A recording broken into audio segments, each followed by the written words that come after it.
add up whatever's here from 1 to 5, right? Now there's no place to plug in 1. There's no place to plug in 2 or 3 or 4 or 5. So what this means is the x cube's going to hang out front. X cube's going to hang out front no matter what. You follow me? This says, what are you adding from 1 to 5? What are you adding from 1 to 5? Is 1 a constant? Then 1 does not change. This says you have, when you go to 1, you have 1. When you go to 2, you have 1, not 2. When you go to 3, you have 1. When you go to 4, you have 1. When you go to 5, you have 1. This basically means 1 plus 1 plus 1 plus 1 plus 1. 1, 2, 3, 4, 5. Does that make sense to you? Basically, this is going to be whatever that number is, n, 5 in this case.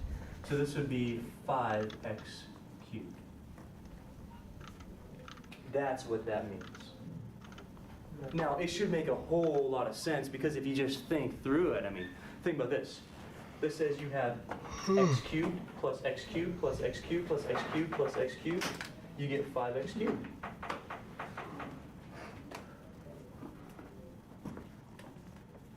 Feel okay with the first property? Yeah.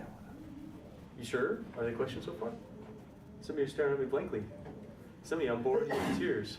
I hope I'm not boring you with tears. I don't deal with tears very well, so don't start crying. Makes me feel awkward, sensitive and stuff. Okay, second property. Second property, just like you do with derivatives or with integrals, you can break up addition and subtraction.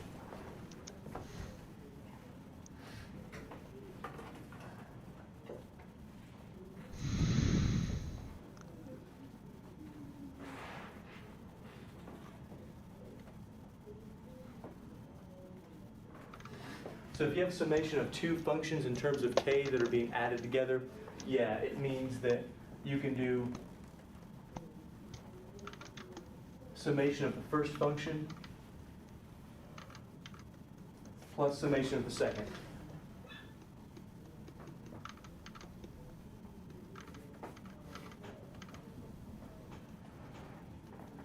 And it also works with subtraction. We got to do one more thing before we get into actual theory and why this stuff works. I got to tell you some ways to manipulate these things, the way that you can figure out some sums, which is kind of nice. The formulas. Now these are in your book, but I'll give them to you explicitly. The most common ones that you're going to use.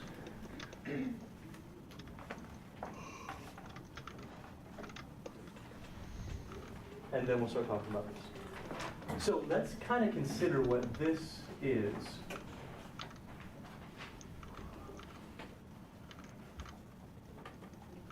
Maybe I'll give you a last one too. I'll start with this last one because I want you to see it.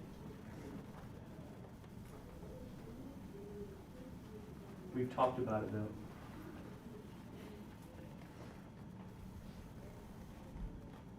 What would a summation be from k equals 1 to n of the number 1?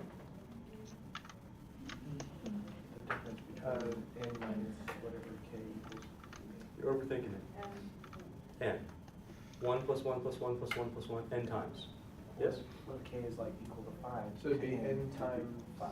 I mean, 4. Say we start at 1, because it's a 1. You always start at 1.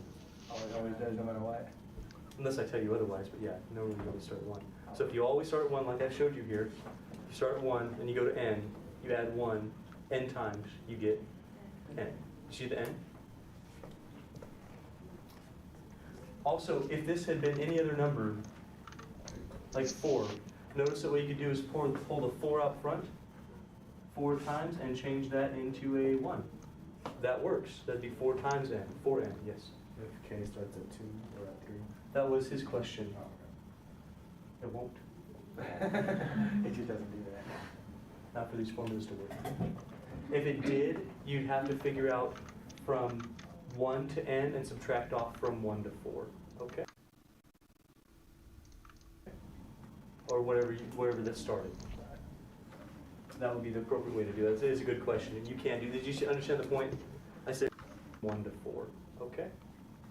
From 1 to n and subtract off from 1 to 4, okay? Or wherever that started. That would be the appropriate way to do it. It is a good question, and you can do this. Did you understand the point?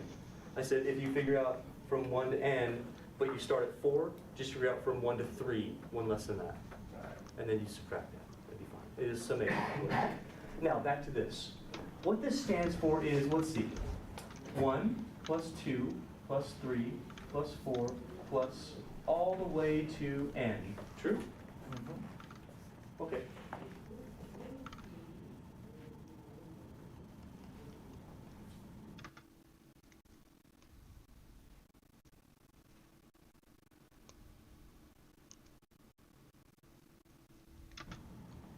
And what this stands for is 1 squared plus 2 squared plus 3 squared plus all the way to n squared. Agreed?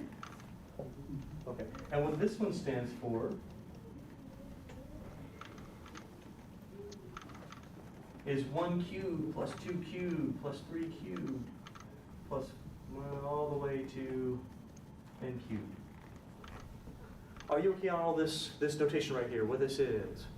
What this is called is open form. This is called open form notation. So where you're actually explicitly adding everything together. You okie dokie so far? What's awesome about this is someone's done the work, found the pattern, and you can do it on your own if you want. I'm not going to do this for you. It takes a long time. Not too long.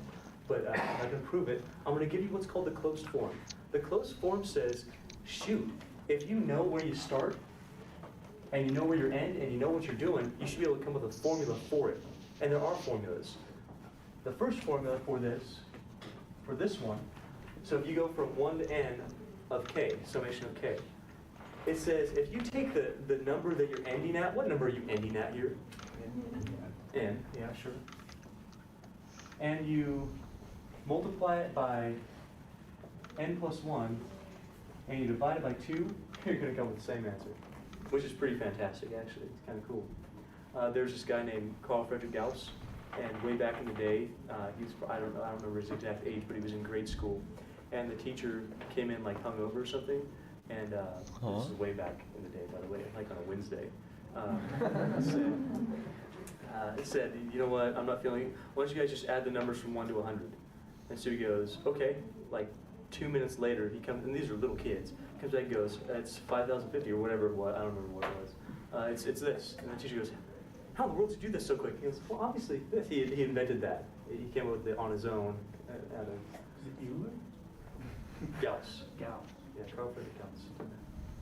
Euler, I'm sure he would have as well. Maybe he did. Maybe I have the names confused. I doubt it.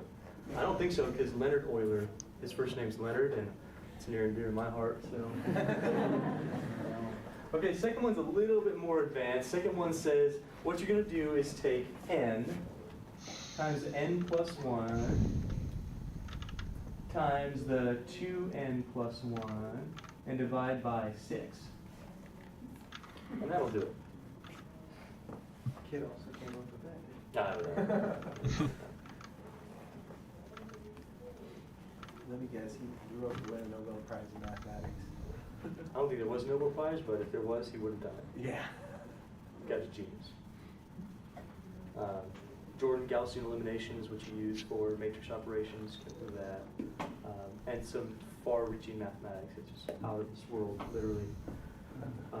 Spatial things, like Newton did. The last one's really similar to the first one, very, very similar. Here's how you calculate the last one. It looks exactly the same, but you square it. I don't have the time to show you how these things are made up. I really don't. It's for a different class, actually. There's ways you do this. If you'd like to see that way, come and see me some other time, and we can figure it out together. We'll just go through and invent them if you like. But for right now, just feel okay with this.